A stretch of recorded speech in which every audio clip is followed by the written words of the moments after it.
Hello, everyone. I'm Jean-Claude John Mystic, and welcome to this very special Deep Woo episode. Title is The Sacred Temples with Robin McLeavy. But before we introduce our new guest, let me introduce our co-host for tonight. Of course, it is the amazing Janine Morgeau. You can find her at Sending Ravens here on YouTube and also at Tarot by Janine. Janine, welcome back to the show. Hi, Jean-Claude. Hi, Robin. Hi. Hi, Janine. Hello, everyone. Thank you for joining us on this live interactive show tonight. Let me now introduce our first-time guest for this evening. It is none other than Robin McLeavy. You can find her work at soultemple.love and also here on Instagram. Robin, welcome to the show. Thank you so much for having me. I'm excited to have you on. I'm actually a little bit nervous. I don't know why. Something's happening in the field. I've got butterflies as well. Okay, we're all on the same page. Yeah. Thank you so much. And guys, thank you so much again for joining us here tonight. This is a special show. Janine and I have been very excited to bring this to you guys. We've done a lot of prep work here tonight. We have an amazing guest for you. Before we get into all of the storyline here, I want to start maybe with setting the intention for this episode. And I'll start with you, Robin, seeing as you're our new guest here for tonight. What is your intention for the show this evening? My intention is to amplify love. So I feel like whenever we work from the heart, speak from the heart, it's more authentic, more connected, and the opposite of love has been kind of infused into our psyches in the last couple of years, and it's so important to connect with that beautiful heart space. Awesome. I love that. You're already getting some love in the chat. I love it. Okay. And how about for yourself, Janine? What's your intention for the show tonight? Or what, maybe the cards? What do you want to share with the audience? Why don't we ask the cards what the universal intention is bringing us all together? Okay. Very good. I know my actual intention is just to be supportive, and I'm so excited about showing wonderful new people to our audience. Yeah. All this like magic, these magic woo people that we have. Right. We need to share, right? We're sharing. Yeah. And so that I don't really have any intention other than what is always my intention. Mm-hmm. But let's ask the cards what maybe the universe wants to add to what Robin said there. Okay. Very good. Very good. Sherry West says, BC here. Love to all. Thank you, Sherry. Appreciate that. Chris with all the purple hearts. Thank you.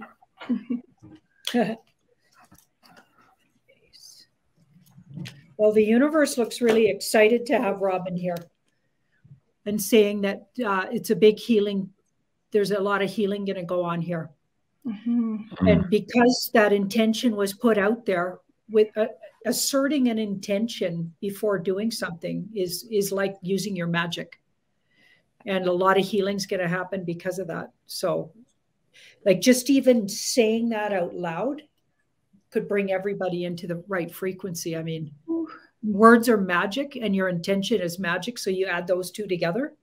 And I can see, Robin, you're wearing even like the color of a rose quartz.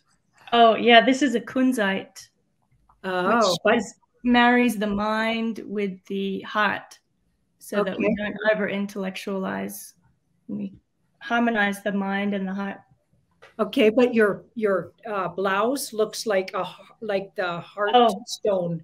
Yeah, yeah. You get it from a distance. Yeah, it actually looks like that light pink. Yeah, which is like rose quartz, which is all about love. Perfect. Guys, I'm seeing so much love in the chat already. You guys are amazing in the live chat. Thank you so much. And thank you, both of you already.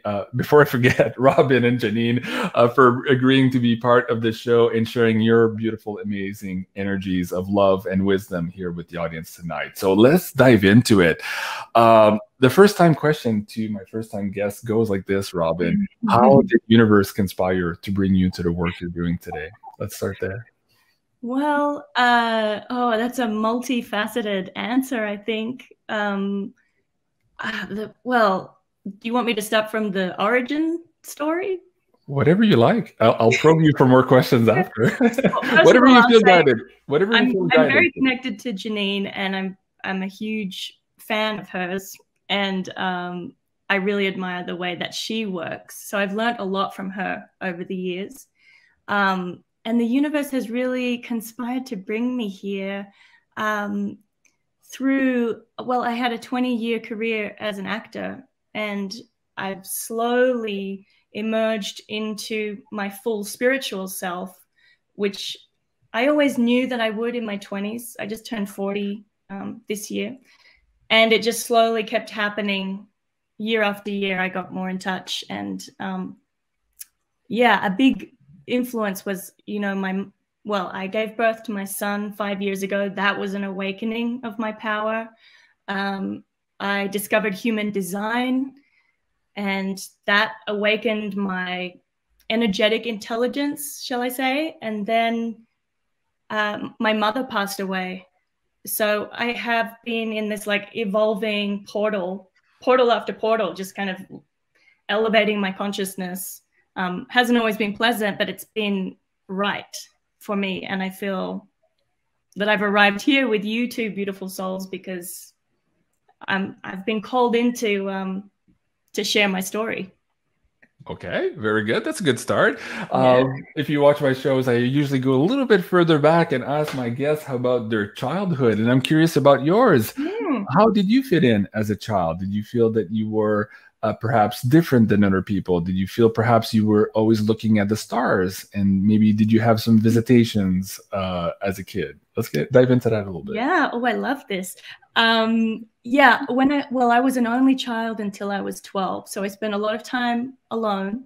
I spent a lot of time in nature with animals. I had dog, horses. And yeah, the horizon always felt like it was a refuge for me because it gave me so much perspective. And I grew up in Australia. Yeah, I guess I was different. I wouldn't describe like visitations as a child, but I was very connected to nature. And I also enjoyed parody a lot. And I used to mimic people. So that's my gift, is that I can be a mimic. And I would make fun of like the principal.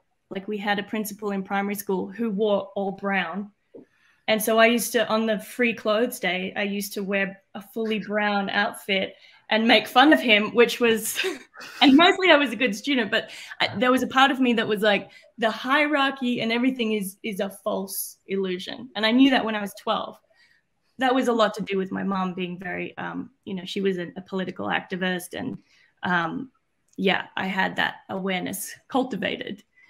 But, it's funny you say that because I used to give my principal in school a lot of trouble also as a kid. I didn't really like authority at all, and he knew it, and he knew that I didn't respect him so much anyways. But enough about me. Janine, how did you come across Robin, and perhaps if you can pull some cards also to see how she maybe is connected to the two of us here somehow in universe, and how universe is conspiring to bring the three of us here together? Well, I kind of first met her on her television series. What was it called again? Hells on Wheels? Hells on Wheels. I just forget when I'm put on the spot. But yeah, Hell on Wheels. And I loved her character.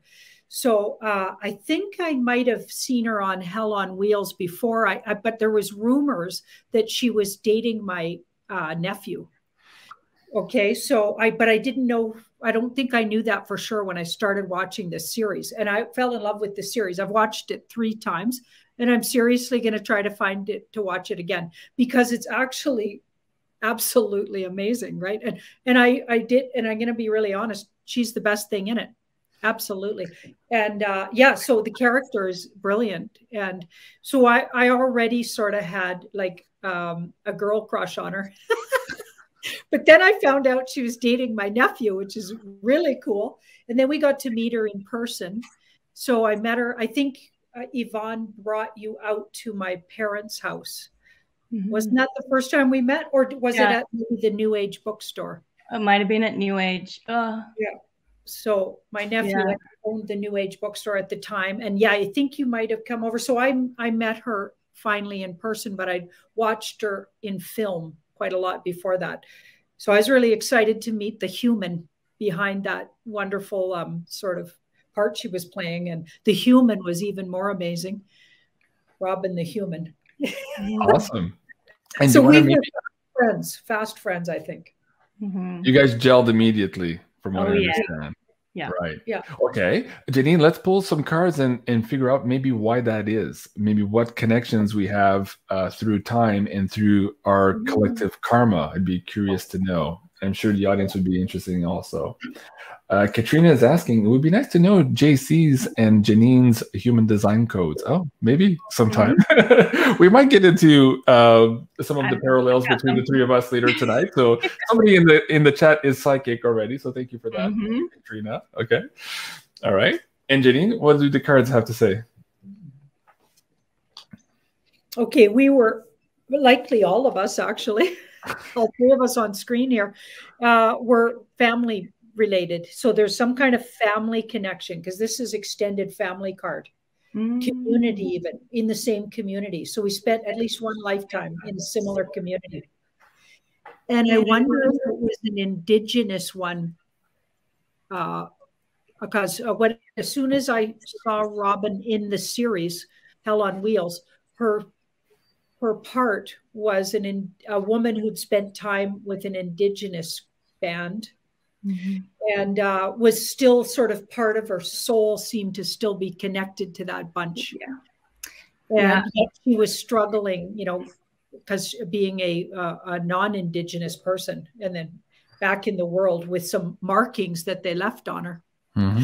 Apparently based in a true character, there was somebody like that. Just loosely based, wasn't it, Robin? Loosely? Yeah, that's right. It was based on a woman called Olive Oatman. And she lived with the Yavapai tribe and the Mojave tribe. And the marking was said to, well, there's two theories that back then the tribes would do it to kind of mark the white women as slaves, as a pawn. And then the other theory was that they gave it, she became so beloved by the Mojave tribe that they gave her the tattoo so that she could meet her ancestors when she crossed over. Oh, wow. And I will say about that character, it was such a privilege to work with First Nations people in Canada, and I learned so much. And obviously Janine's family history, she has Indigenous ties, and I'm just so emotionally moved by Indigenous history. My mom was an Indigenous rights activist, so I have that embedded in my my identity. And the last day that we filmed Hell on Wheels, season 5, I'd done 52 episodes. When I took off the costume, the tattoo, and everything for the last time, I felt like an entity left my body. Wow. So there was a lot of because I read so much history and I did so much research, and I felt so connected to this woman. I felt like I was channeling something very specific, and it was amazing. Wow, that's fascinating. Okay. Katrina in the chat is saying JC has a very different smile today. Part of that is because I'm nervous, and it's weird. Just before the show, I'm like, why am I so nervous? I do 2-3 shows a day, but for some reason, there's something about this show and what we're going to talk about tonight. There's something about the healing aspect, as Janine just mentioned here. I guess I'm feeling the weight of the importance of this show here for the audience and for the human collective. So yes, I am nervous tonight. So thank you for pointing that out. That's okay. Okay, Janine, before we start, now you just mentioned that you had a girl crush on her before you met her, and then you met her and you said, wow, the human's even more impressive than the person I was seeing on screen. So you were tapping into the multidimensional aspect of who Robin is already, or was and is at that time. And we're going to talk about these amazing transformations that humans can go through. But talk about that realization, Janine, the first time you met Robin in person and you felt the different layers to her complexity, and how perhaps that can guide us here into the conversation of human design here tonight. What was that realization for you when you met her first time in person, and how deeply connected she is, and how, again, I'm channeling something here as I'm speaking about these multiple dimensions of Robin. What struck you there? Well, it was a lot. There was a lot more depth obviously when you watch somebody playing a part, so she played the part really well and it was very believable. So you get attached to the idea that that could be even what the person's like. But then you meet her and there was maybe a tiny element of that character, absolutely a part of Robin's, in my opinion anyways, makeup of her, or her soul essence was absolutely believable, because she could have some of those traits of that woman that Robin played the part of. But then you get all of these other layers, and it's just fascinating when all the other layers start revealing themselves, and philosophies and connections. And then the fact that her and my nephew were connected, that was fascinating. And my nephew and I get along, in particular that nephew, get along great. So we're like, it's funny to hear Robin calling me auntie, because she does call me auntie. It's funny because I feel like just like, I just don't feel, I feel like they're wise old souls. Like I don't feel like I'm older to them, even though definitely I am, and I look it, but but I feel like we're so on equal terms. It's like they're both such old souls. So I got to know the deep depth and the old soul of Robin and the more spiritual aspect of her. Okay, and we're going to try to showcase that for the audience tonight. Somebody in the chat is saying, hey, maybe JC has a special connection with her in the past. Yeah, maybe that's why I'm nervous. I don't know. Maybe we'll figure it out here together tonight. Maybe it's because you know I have your birth data. Oh, maybe that too. I was like, oh no, I feel naked. I don't give too much details of myself to most people, so that's interesting. Okay. You've just described here in the intro that you were an expert at mimicking people. And so the art of transformation was very natural to you, to go from one character to another character in your career. But let's talk about maybe how you did that on steroids, going from that career to what you're doing now. That was a major transformation. The gulf is very wide between Hollywood and here the work you're doing today for the benefit of humanity. Let's lay down some track here and explain to the audience what that transformation looked like, and then we'll get into some of the tools that you use to accelerate that transformation, and then how maybe some of the audience members can empower themselves with those specific tools. So let's get into that a little bit. For sure. I mean, I think a lot of children start acting when they're young as a survival mechanism. And with my mother, and Jim Carrey describes this, you know, he was always being the clown to try and cheer up his mom, who was struggling with depression. And my mom, you know, had a lot of depression as well.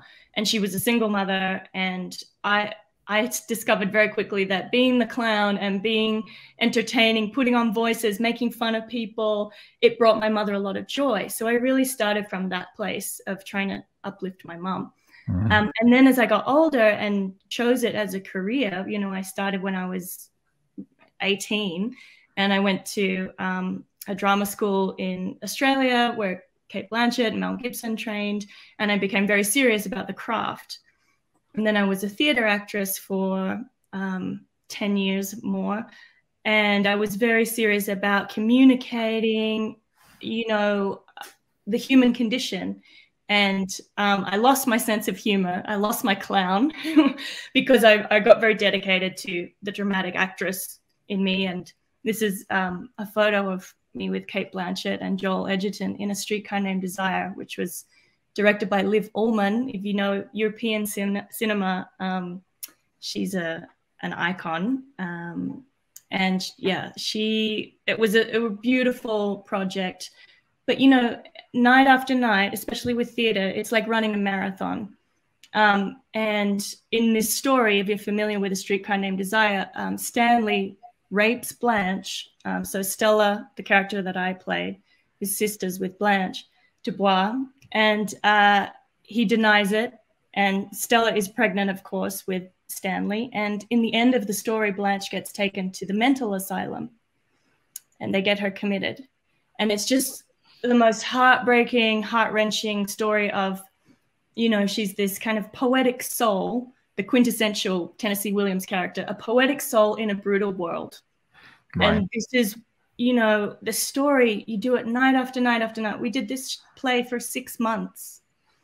And I think I mentioned to you the other day, you know, the subconscious mind doesn't understand the difference between fiction and reality.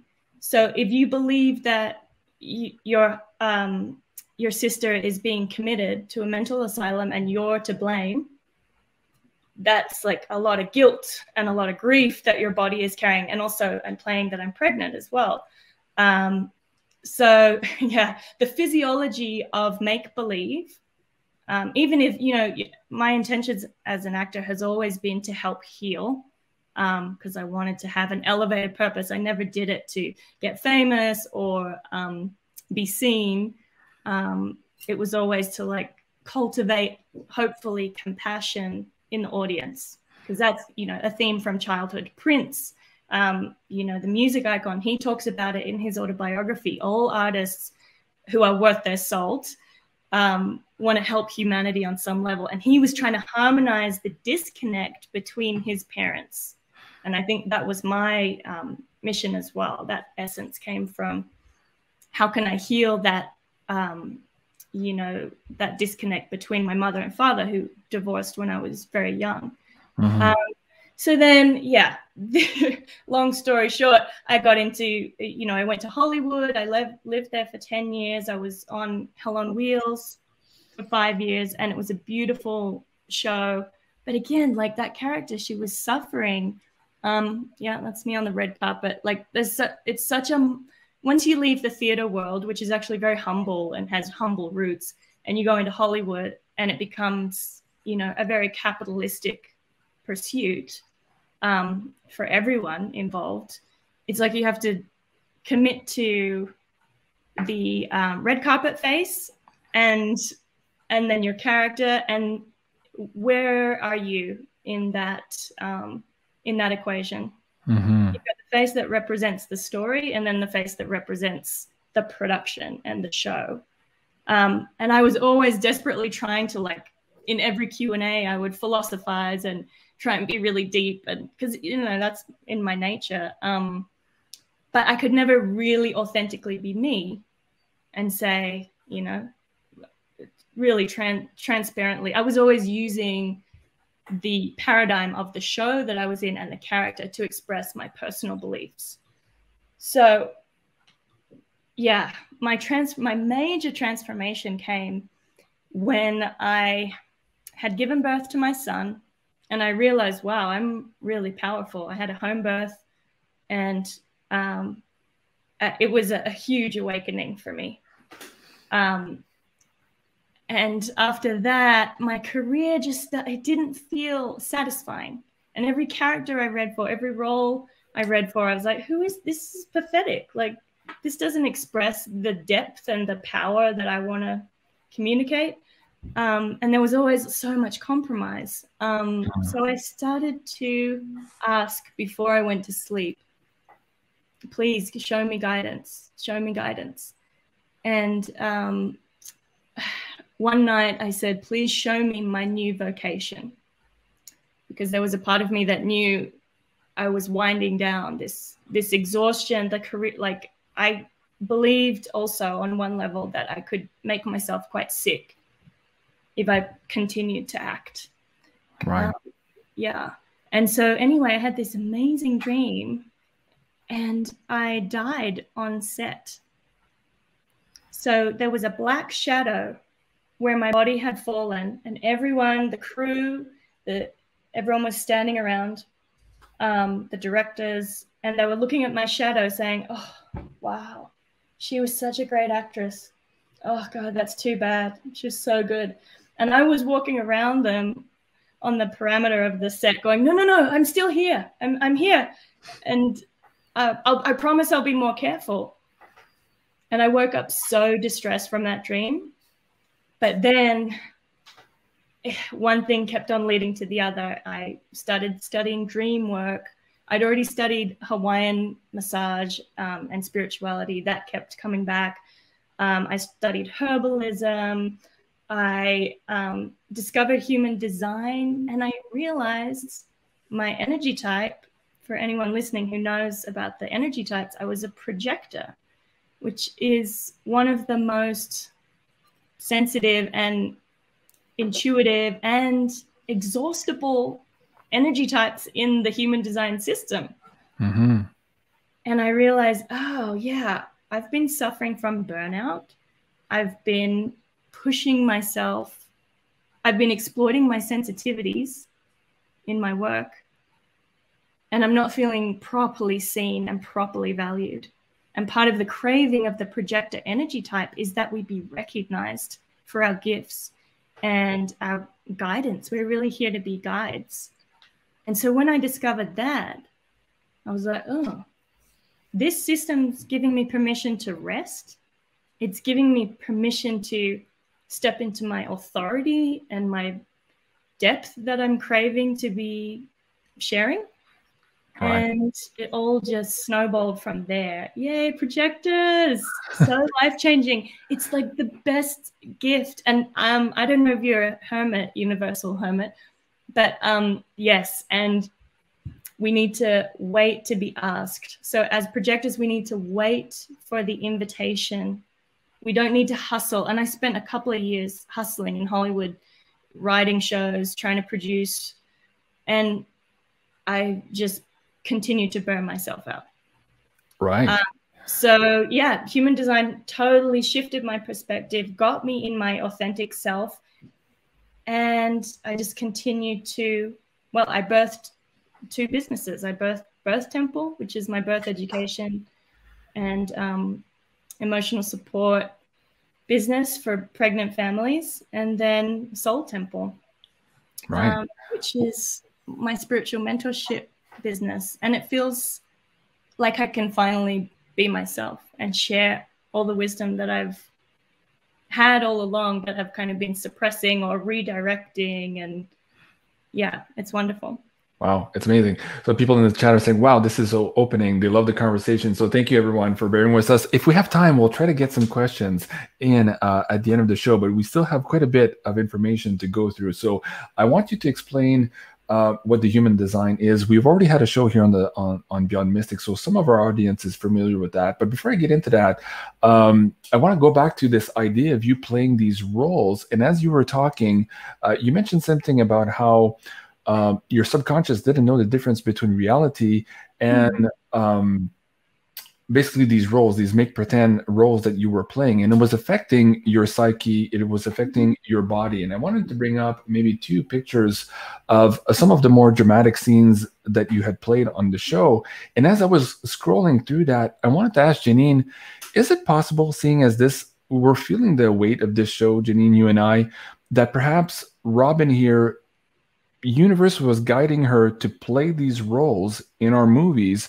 because Robin was also replaying perhaps karmic loops of her own past lives, and she's being called in this lifetimes to perhaps correct and cut those cords between those old karmic lives and wounds and traumas, and to fix them in this particular lifetime as we move into this new paradigm that we're also going to talk at the end of this of the show here tonight. So can you pull some cards and see if perhaps universe was in fact guiding her to play some of these roles, and that's why Robin was not only affected as a great actor, as a great mimicker, embodying these personalities, but perhaps she was embodying her past lives and her past events as well. Well, as you and I have been getting a lot on a lot of shows, almost everybody going through this time right now has likely been somehow pillaged. I can't say the other word, the R word that goes before that, and pillaged by the dark cult and the forces, you know, in the murky background, right? That we're not going to talk about that, but that it has brought us all together in this lifetime to take that down and move past that and reinvent all of ourselves, even the human race we're reinventing. So on a bigger level, but similar to what Robin's been going through, which is reinventing herself. Finding a different way to be in the world based on her new knowledge of who she really is and giving herself permission to be that person. Right. I think we're all doing that. So I think it goes without saying that likely if you're a human soul for any amount of lifetimes, you've had to deal with this, this pillaging that's been going on, which would make sense to some of that anguish scene we saw. Right. Right. Okay. Okay. In Robin's case, though, so I hope you don't mind, Robin, if I talk about your past lives here. Sure, go for it. I got, you were burned at the stake as a witch. 100% believe so that. you would have been thought to be a witch. Yeah. So this is the wise woman, more likely a Celtic in this lifetime. Yeah. So when Christianity was getting popular, and we know why they popularized it, they were using it, utilizing it. It was just a tool to oppress people, but to oppress women. Yeah. Right, in particular women. So you would have been a pagan woman in those times and would have been very learned in herbal magic and food magic. And by the way, Robin, all of those things you helped me with food-wise. Robin really helped me out recently with a new diet for myself and just a few little tweaks to what I was doing. And I'm literally changing my whole energy because of it in a good way. Good. Yeah, and it's hopefully awesome. transforming my big tummy, which is a good thing. We're only filming from here up. Yeah, but your wise tummy, your wise tummy. Yeah, so we're working on these things, and Robin knew. She just took me to this really health food sort of superfoods place, and just knew her way around it as if it was second nature to her. So herbalist and everything. So I think you were like that kind of a healer. Yeah, and you might have even had 2 lifetimes in that kind of energy. So yeah, you're absolutely healing some, like I think a lot of us are.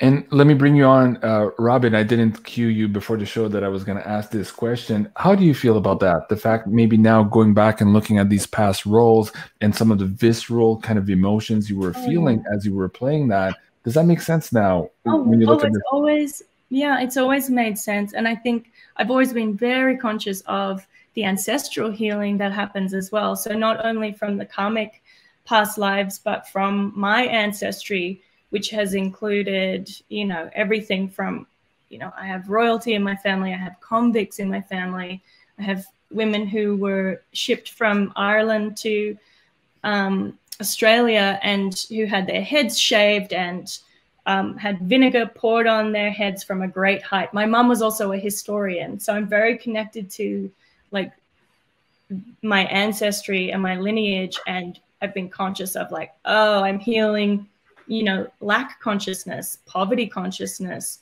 disempowerment, being burned at the stake 100%. I feel like my struggle with like being transparent about my spiritual gifts this lifetime has been a fear of being, reprimanded, destroyed for burned at the stake again. Yeah. Yeah, exactly. But it feels so good when you find your community like this, and it's a safe space to articulate everything that you love and feel passionate about. And we've been robbed of our intuition in modern culture because it doesn't allow for sovereignty. It doesn't allow for internal guidance. We can't be dictated or controlled when we're in touch with that. Especially when our speech is being curtailed at every level, and I don't need to say the C word, but it's very refreshing to be in community and to be in alignment with our soul contract and our soul mission. And I think you've made that transformation in there. So let's start talking about now human design, what it is specifically. There's a few people already, they know who they are, all of this architecture, but let's maybe give an overview to the audience of what that is, how this technology basically works. And then I'll probe you for some more questions and maybe ask Janine also to fill in the gaps here. Yeah, so human design is it's a beautifully integrated system that was channeled, and I like to say that it's mathematically perfect. So it combines the I Ching with Western astrology, the Kabbalah, so the tree of life, and the chakra system, and it really is like an energetic blueprint of how your soul wants to operate in this lifetime. And it's the thing that I think I love most about it is that it helps you love and accept who you are. And it creates really healthy boundaries for your expression in this lifetime. And I'm really big on boundaries because I think they're like the thermometer for your self-respect. Mm-hmm. And from that place, you can cultivate self-love. So yeah, it's a very intricate system, but the basics of it are that there are 5 energy types. So you've got generators, who are about 60% of the population, and they're here to work and build. Then you've got manifesting generators, which you are, JC, and you're similar to a generator, but a little bit more creative and fluid in the way that you create. Less concerned about sequence and more concerned about sampling and experimenting and exploring and then creating from that place. Then you've got projectors, who are a non-energy type, or we say that we don't have a motor and we need to be around others with a central motor, which is the sacral chakra. And so for projectors, we really need to be resting a lot. We need to be guiding and helping people with their insight. And then you have reflectors, it's a really small percentage of the population, and they are like a sponge. They're like a mirror for the environment, and they reflect the health of the environment at large. So they're like worth their weight in gold. And manifestors, who should be initiating and leading us. But yeah, if I can jump to the 2027 paradigm. So according to human design, it's foretold that 2027 will be this huge shift in consciousness. So you can feel that we're already working towards that. We're in like the birth canal right now.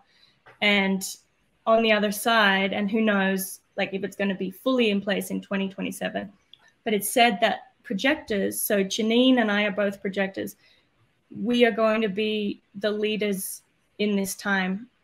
And for me, what that means is that we're going to demonstrate what it is to exit grind culture, exit capitalism, and really enter authentic, embodied state of being.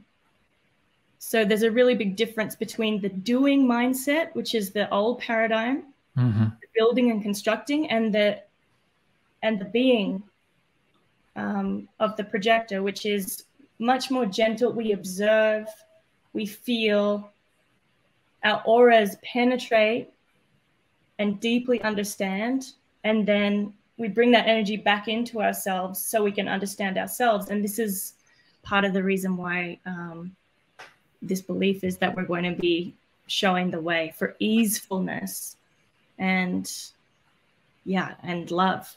Okay, that's a great opening there, because I know this is complex material for people maybe who hear this for the first time. So we're going to dive in a little bit deeper.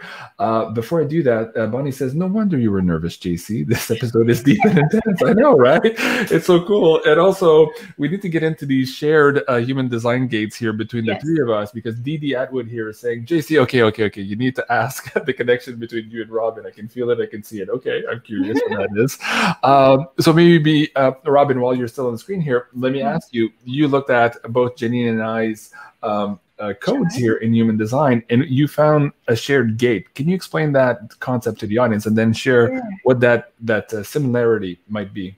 Yeah. So again, the thing I love about human design is a lot of this, the I Ching influences in here, and it's so poetic. So this is all the gates described the celestial influence that you were born under, and there are many gates in your chart.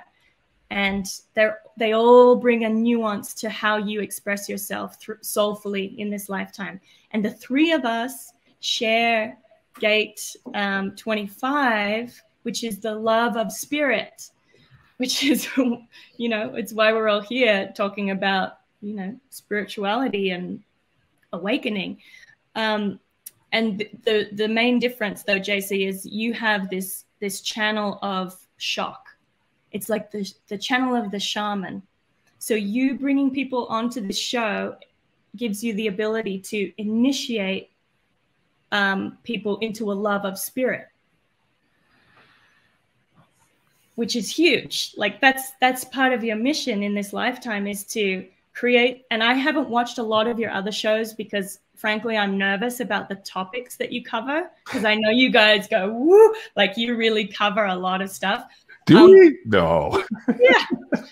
You know you do. But that's part of like what gets you going, is like this, you know that you have the potency to shock people and initiate people like a shaman would into, oh, there's so much more here. There's so much more available on the spiritual plane.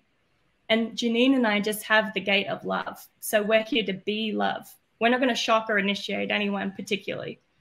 We're here to just hold space for, like you said at the start of the show, Janine, like to nurture and support and hold space for. So. Wow, that's fascinating. And just so you know, that logo behind me, I downloaded that. It was not the logo I wanted to do, but I got that out of meditation. So it'll take me an hour to explain how that logo came to be. But that middle symbol inside the Enzo is the Torii gate. And the Torii gate is the delineation between the mundane and the sacred. And so my job on this show is to bring people through that process, that initiation process, just as you're talking about, from the mundane to the spiritual side of things or the sacred side of things. So, amazing. Wow. And I had my human design stuff done maybe 5-6 years ago, but I haven't really gone back to look at it. I was impressed by it at the time, but I didn't understand a lot of the things and why the person at that point, I didn't really, how do I say it?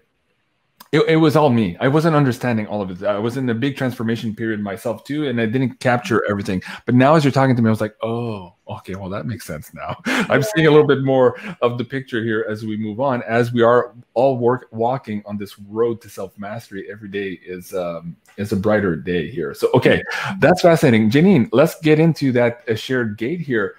Do you want to pull some cards on that? Do you want to share your personal experience with what Robin just said, how it touches you or how it impacts you? And also maybe if you want to pull some cards to see if we can get a little bit more understanding of what connects the three of us here also. Well, when she said that her and I shared the love part, that made a lot of sense, because always, like I was a psychic, intuitive, or whatever, tarot card reader for 35 years, but it was a means to an ends. I was literally just I knew my real mission from a really young age was to get people to love themselves more. So I used tarot and my intuitive gifts. And I did get some great readings, and I do get, but I'm not a great psychic or anything. No, I'm not. And, but I'm intuitive. And I just want to nurture people to love themselves more. And in this particular case, get through what we're facing. I was born to help the humans get to that upper level safely, self-loving, and learn the lesson. So it's not about bringing intel, but I do love that element of the truther world. But that's not the biggest hit for me. I'm not trying to be some big intel. I don't even have any intel sources. My source is universal love. So I totally agree with Robin, what she said. I'm not trying to be anybody's guru either, but I see the shaman aspect of you. So when she said that just makes sense, because you're bringing all of these people. So you're bringing all of this woo to a whole lot of people, and you're making it so it's digestible, because a lot you're using humor, and you always take all of your guests a little further and a little further with every question. You don't just put up with like the shaman's death. You want them to deeply dive into their soul purpose and then share it with the audience. So everybody's I don't do that. Yeah, you do. And everybody's learning, including the guest on there, that it appears that they're bringing this energy, but we're all just learning to deep dive into woo. Yeah. Wow, that's beautiful. Thank you. Wow. Okay. And humor is a big part of that initiation too. Like that's in that channel. You can choose to like provoke and entice people with this lightheartedness, and then you're just like, ooh, here's the deep question. You didn't see that coming, and it's like, Right. his ability to balance everything. I get in trouble sometimes because apparently I laugh too much or I giggle too much during my show. But yes, I try to bring we need it. humor. Yeah. Speaking of humor, you said you had a dream that you died on set. You weren't by any chance supposed to be in this movie with this guy, were you? No, and JC, I cannot laugh at that joke because my friends and colleagues knew that cinematographer who died. It's just wow. So yeah, see, you've shocked us into an initiation, right? Like the problem with that set was, the hierarchy was all out of whack, and they weren't honoring the workers. And there's, this is what we're looking at. These structures, they're very flawed, and no one should have to. It shouldn't cost you your life to be on. Right, absolutely. Yeah, that was totally chilling. And what you were saying too about your transformation and how you got into what you're doing now, you also, like, through this dream, universe was telling you that your life was at risk if you were continuing down this path. And it kind of woke you up into saying, wait a second, I'm not in alignment truly with my soul purpose. Yeah. And so this dream was that shock for you to wake you up to say, hey, wait, you're on the wrong path. And if you continue, this is where you're going.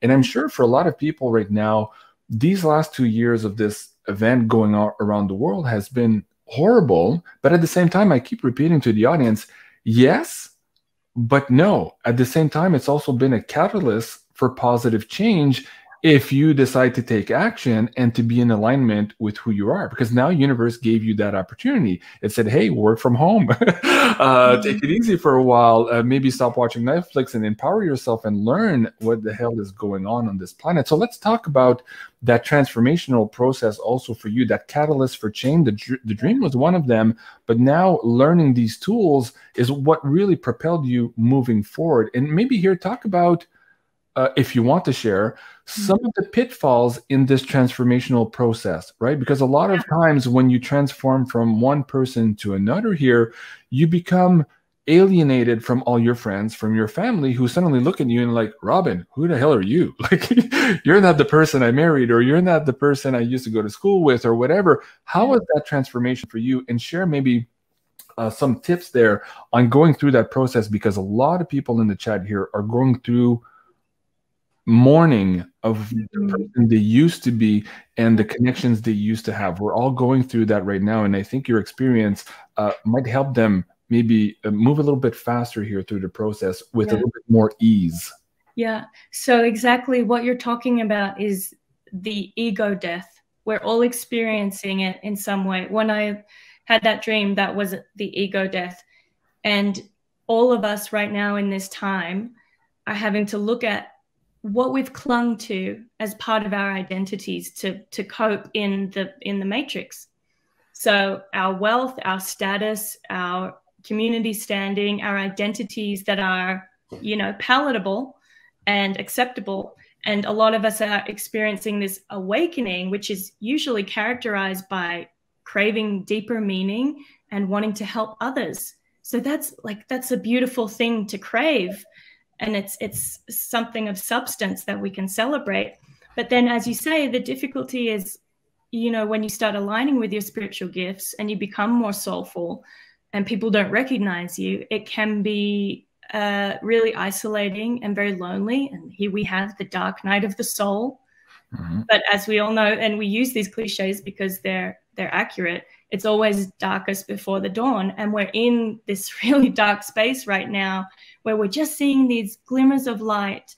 And the reason I started Soul Temple was because I wanted to assist other people who are going through these ego deaths and really acknowledge them properly as rites of passage, because we are so deprived of spiritual acknowledgement in our culture.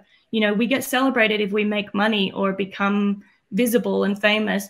But do we get celebrated when we give birth, when we make a spiritual commitment to another person, when we suffer the death of a loved one? We don't have these, rites of passage, menopause, divorce, career transitions.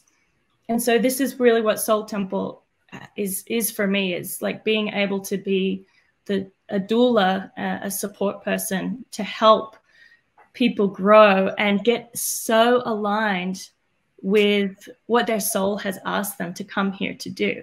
And there's so much beauty in human design and so much nuance and specificity that really we can get connected to how intricate and complex we are and act from a place of authenticity. And we can feel free and liberated to, you know, experiment with these new identities that we're birthing. And it all comes from this place of, yeah, wanting to help others and create the new paradigm. And I'm so interested to hear from your audience how they envision the new paradigm and what they're, you know, it's time for us to start envisioning paradise on earth. Absolutely. Because what we're going through right now does not feel like that. But we have the capacity to create it, and we're going to create it together. Yeah. Coming together in communities like this. And like Janine was saying at the start of the show, like speaking it out loud, expressing it, just beginning to articulate it, that's where the magic is. Yeah, absolutely. Speaking of manifesting and magic, we were having this conversation the other day about how in order to create the new, we have to make place for it. And for a lot of people this year, they're feeling this mourning aspect of having to let go of so many things, not just the ego death, but family relationships and the people they thought they were, the job definitions and all of these things. But when you let go of things on your field of view, it creates room for new things to come in. And so the beautiful Robin, for example, coming into show, Janine coming into my life, that's because I made room by letting go of some of the things that no longer served me. So although that is a hard process to go through, I want to share that with the audience that yes, there's a lot of positivity that comes out from that as well. If you stick with it, and if you're true and you're standing into your authenticity and align with your soul contract and your soul mission, again, like Robin just said, that's where the magic is. Stella says, yeah, love is the answer. Absolutely. So guys, if you have any questions for Robin, now's the time. Please start populating the chat here. Please put your questions in high cap. It's going to be a little bit easier for me to pull out from the stream here. There's quite a bit of you in the live stream. While I wait for those to populate, Janine, do you have any specific questions listening through this whole process here for Robin? Let's start there. Wow. I was blown away by what you were saying, Robin. Wow. It reminds me of when I was learning astrology. It was like also a system to understand what your purpose is. So these systems are so, they're like the keys to understanding ourselves. And I'm sure they were channeled to people, you know, from greater universal love. So we could understand and sort of navigate our human life here. I just found it fascinating. Can we pull cards? Maybe Janine, somebody's asking here, Hayden Baker, Robin, do you do human design readings? Why, yes. Yes, she does. We'll get to that in a second here. But maybe let's ask Universe why Robin was chosen to be the bearer of knowledge here in terms of human design and also the birthing soul temple complex here. We'll talk about that maybe in a part 2 of another show because there's a lot of information there, specifically as it pertains to 2027 and this new paradigm we're heading into. And we didn't want to overload the audience here tonight. So we're going to stick to the human design part here tonight. Why did Universe choose maybe Robin for this particular role that she's playing now, as opposed to the Hollywood training wheels perhaps she was in before? A big part of it was her own self-love. So it was something broader to it on her own journey of self-love, but then because of her nature, wanting to turn around and do for others. And this is interesting because this is a sovereignty. Okay, you never say that word. Sovereign being, a free woman. Okay. And I really do feel that about Robin, that she doesn't like, and this probably came from her pagan roots and those lifetimes, but she does not like to be undervalued as her feminine knowledge. So that goes along with the empowering herself through birthing. And like a lot of women don't realize what an initiation birthing is. Right. So it feels to me like your own personal empowerment process guided you to realize once you learned it, it must be part of your personality. Now you want to turn around and teach others. Yeah. So your own path led to being a Gemini too. And on top of it, astrologically, you got a lot of Gemini in your chart. Geminis love to share. So they pick up on things and then they turn around and share with everybody. So they spread the word. So there's that too, part of your personality, that you want to share what you know. You knew all these things about healthy ways to eat. And even in one afternoon, I changed my whole diet. And Robin wrote out all of the really simple ways I could use these really simple ingredients. And it literally could transform. We'll see, like we'll give it 6 more months, see what happens. But you know what I mean? Like you have a way, Robin, where you learn something, you turn around, you teach it. It's like you turn around and help everybody else up too. Very good. Okay, well, let's get into some of this human design work that you do. Yes, to answer Hayden Baker, yes, she does that. So let's bring that up on the screen for the audience here. Where's the best place to start here? Maybe I'll ask the first question for the audience members. If they're interested in getting their own breakdown of their human design, where do they start on the website here? What do they need to look for? So if you go into Soul Temple, and then you can scroll down from that page to human design. And on that page, it really describes what the system is. And then I offer, the 15-minute readings, which is an overview. And then the 90-minute reading is a real deep dive. And the intake form that I send you is through the booking process is very detailed. So what I like to do is really focus on your gifts and where you are in your life in terms of your rite of passage, your ego death, whatever it is that you're facing, and really cater the whole reading to help you mobilize through whatever it is you're experiencing and come out with tools and knowledge to start living your soul purpose and to feel really good about who you are and why you're here. Okay. Another question on the screen here that relates to your website too. And to your service, how do we go about finding our soul purpose? Crystal is asking you.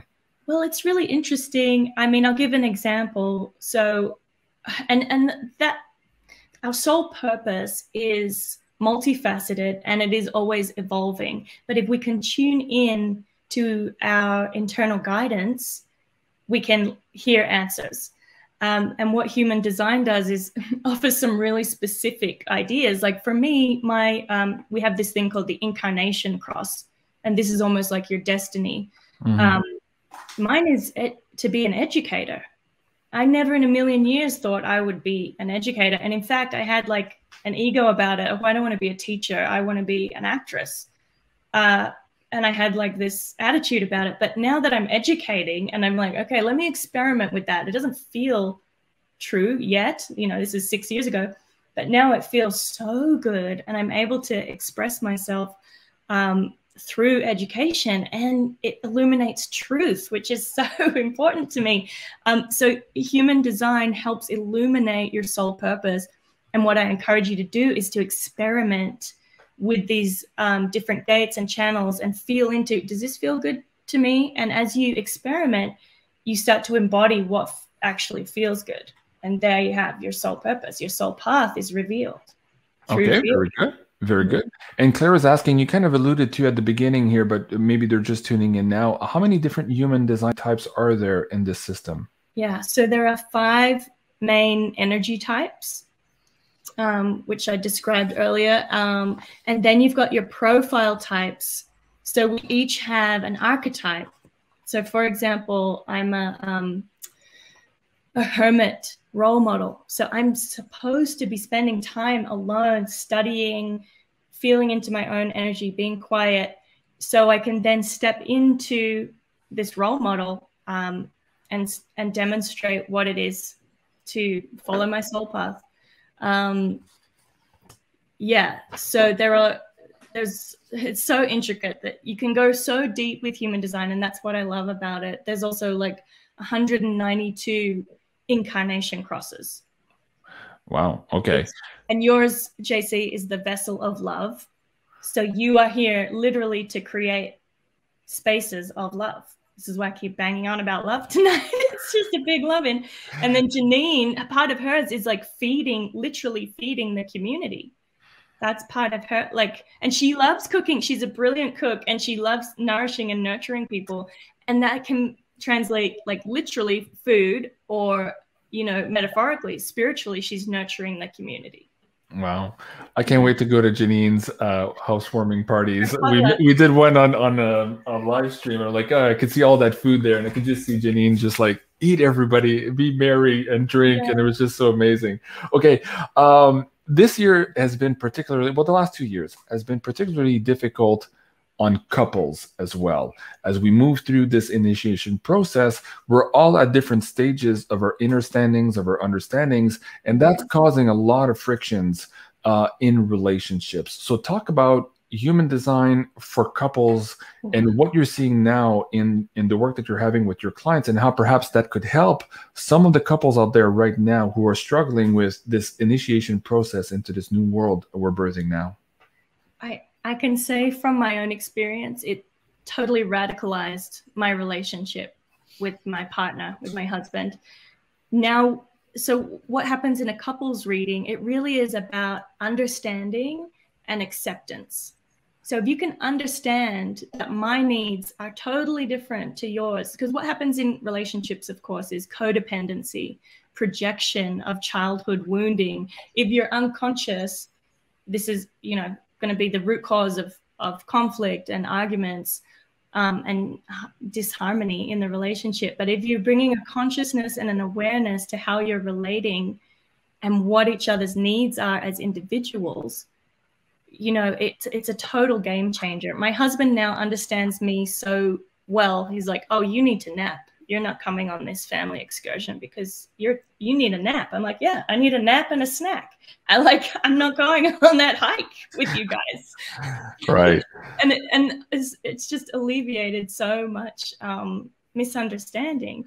So really it is an opportunity for couples in these sessions to come and say, hey, this is where we're struggling. We can't see eye to eye on these issues. And then we really dig into the charts and say, oh, well, your energy type wants to be doing this and yours wants this. And then we flesh out a plan really to have a daily routine, a daily life together that is harmonious and loving and accepting.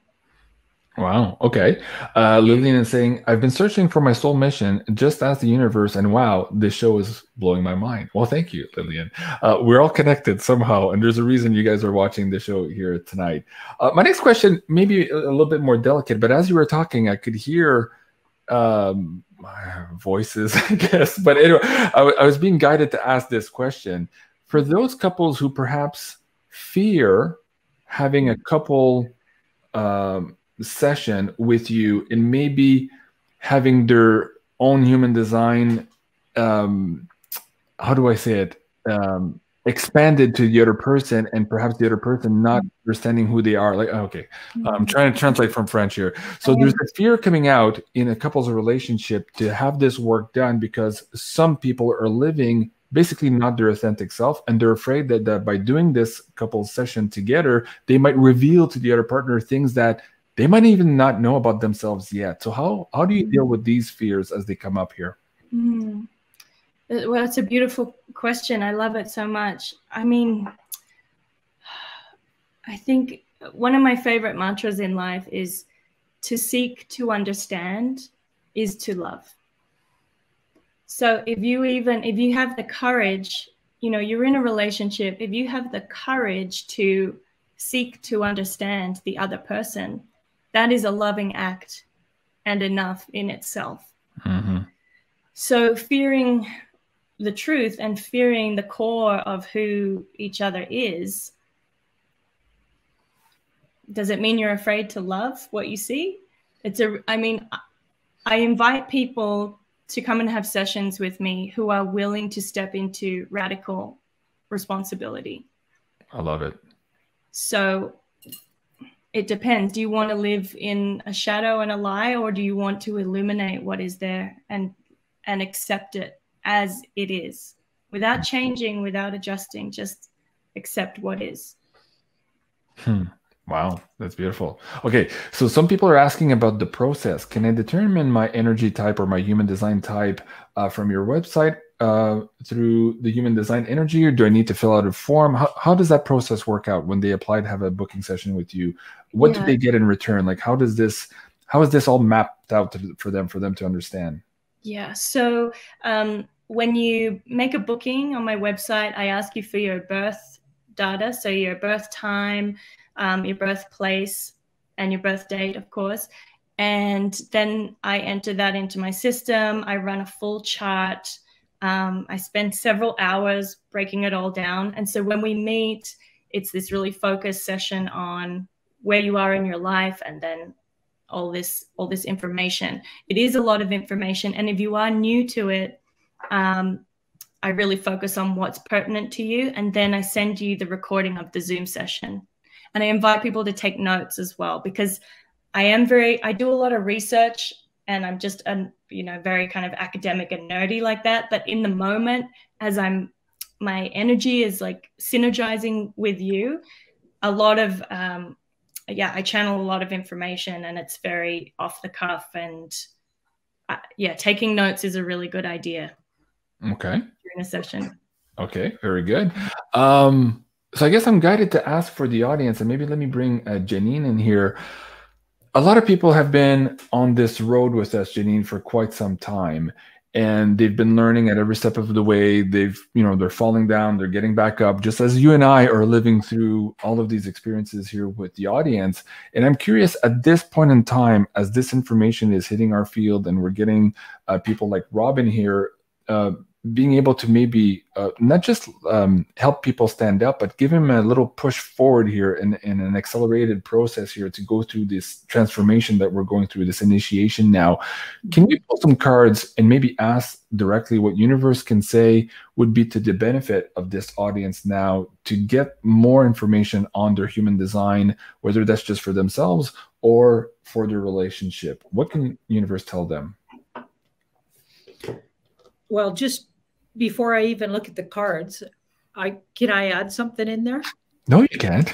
Of course you can. I'd like to say, like always, something like that would be useful. If a person was willing to look at their future, especially on the sort of cusp of the future, we're facing a future that doesn't look anything like the past. And there's absolutely no guidelines, because our history's all been lies, and everybody we thought had authority doesn't and or shouldn't. And we have to redo everything. Like, it's a redo time. So there's no better time to really understand your deep soul purpose than now. This would be a good time everybody needs to be looking at that, right? Like, this is huge right now. It's going to be so helpful. People doing this kind of work, like what Robin's offering, are going to be busy, because everybody needs to create themselves in a more authentic way, really. Right. And I'm just recalling now the video I had put on BitChute, because we couldn't put it here on YouTube, about battlefield promotions, how we were all going to be called to step up to help people who are just about to wake up. So maybe this is also part of the answer here from universe as to why they need these tools in their toolkit. Yeah.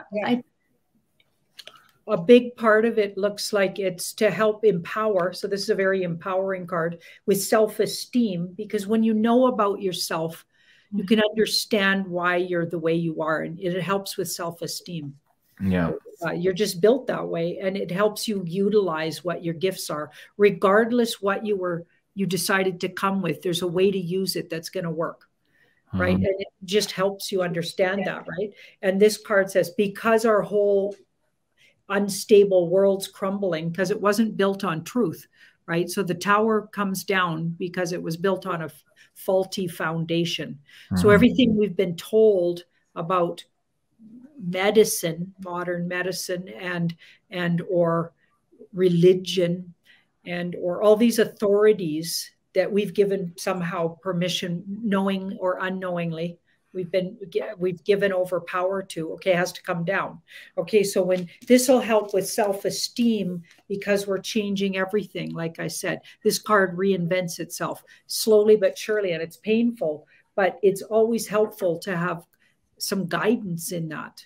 So it's going to be really useful. Wow. Very good. Robin, you wanted to add to that?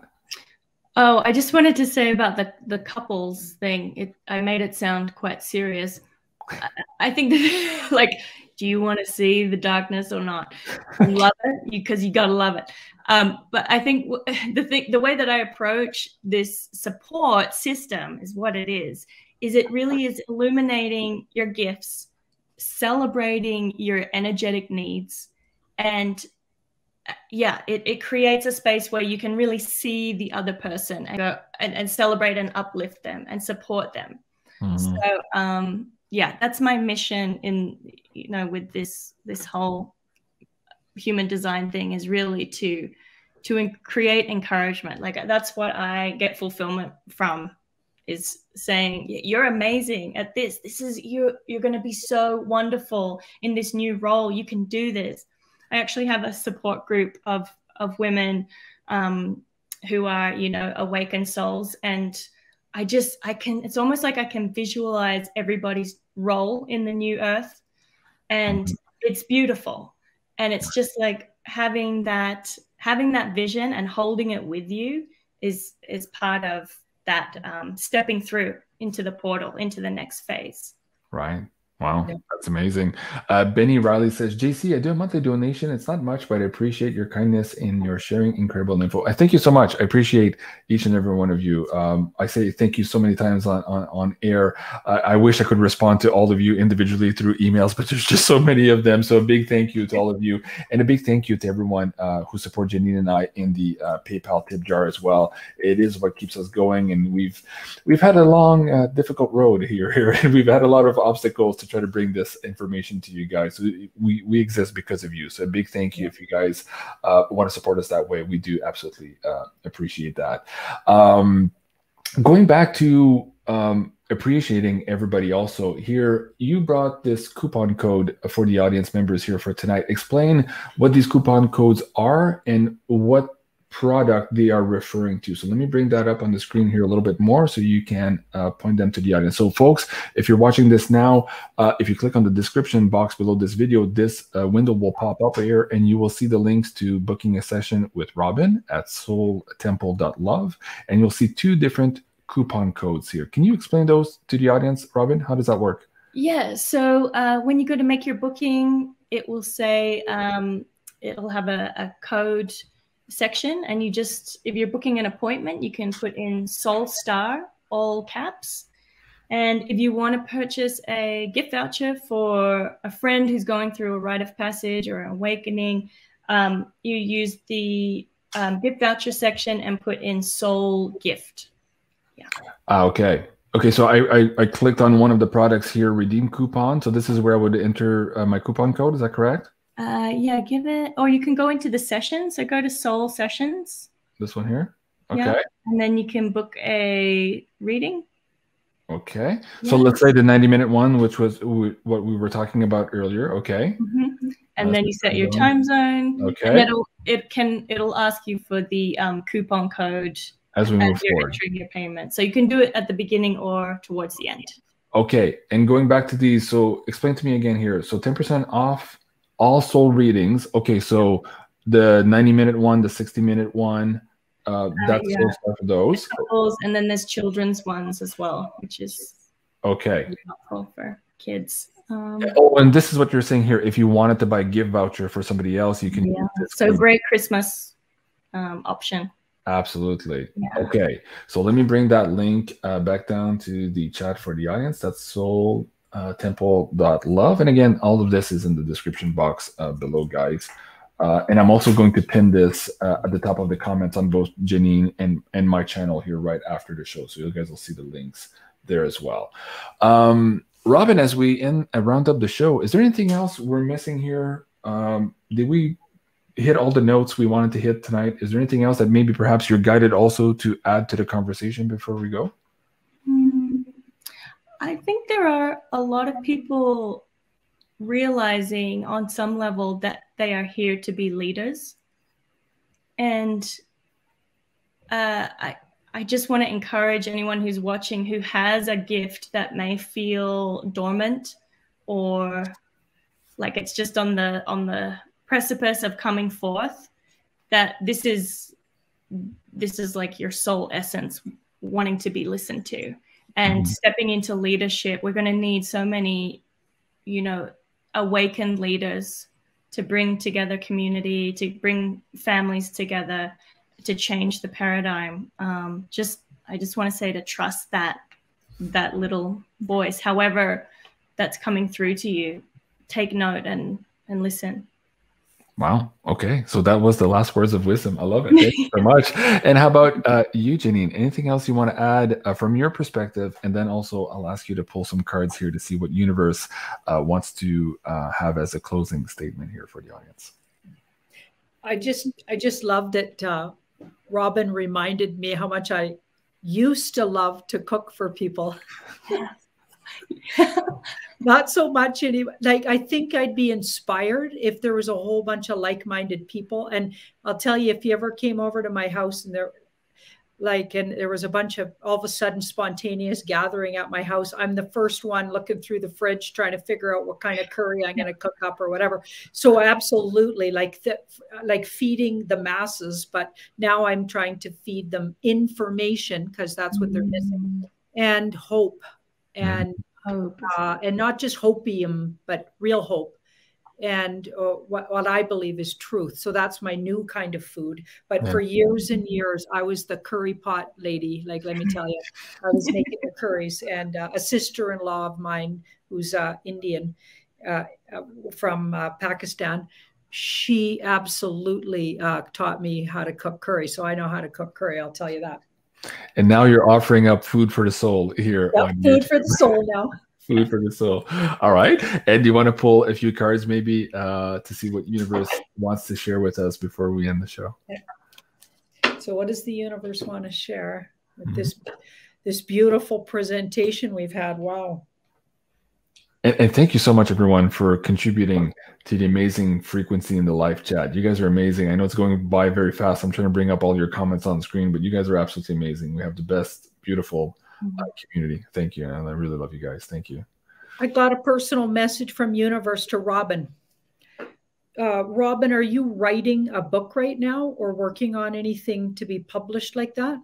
Yeah, I want to write a book about birth, to support my birth education clients. Interesting, because that is like a pregnancy birthing kind of card. And this is written word. So you're absolutely going to do that. And it's something that's already, the feeling I get is it's already been written in a way in your mind. Yeah. It just has to physically come out, right? Cool. It just has to, you just have to go through, like, get the time to actually, you know, this guy's patient and persevering and does all the literal stuff to get there, but it's already like just sitting there, like, and it'll be very surprising how it looks when you're done. It looks like, and it'll also be a really good way to keep you financially independently, have an income that's you don't have to worry about things so much. But the universe is saying, yeah, that's absolutely something that it wanted to remind you that's part of the big picture for you coming up. It's already pressing down into the field. It's already almost baked. It's baked in the cake, so to speak. I love it. Wow. Thank you so much. That's great. You're welcome. Hearing that. Colin on the screen says, wow, the appointments are booking up really fast. Okay, guys, that tends to happen on this show here. And I got to tell you, just last week, we had Carla on the show who does these amazing orgonite pyramids. And of course, she sold out in the first day, then put more inventory, and then sold out again. And now she was ramping up production, and Etsy shut her down because they thought, wait a second, this is incredible. There's way too many sales here. This must be something going wrong here. And so, yeah, so if you guys are looking to book a session here with the amazing Robin, please do it sooner than later because that schedule does book up really fast. And talk about you knowing your human design also, and how you've scheduled yourself here to do the bookings and also have time for yourself and to do the research and writing the books, so people can expect here how many bookings you're doing per week here for the next couple of months. Yeah, I think I'm doing 5 per week, because it really is a lot of energy. It's a big energy exchange. A lot comes through. So as a projector, I honor and pace myself that way. So yeah, but the bookings are available up until I think May of next year. So you can book in advance if you're willing to wait.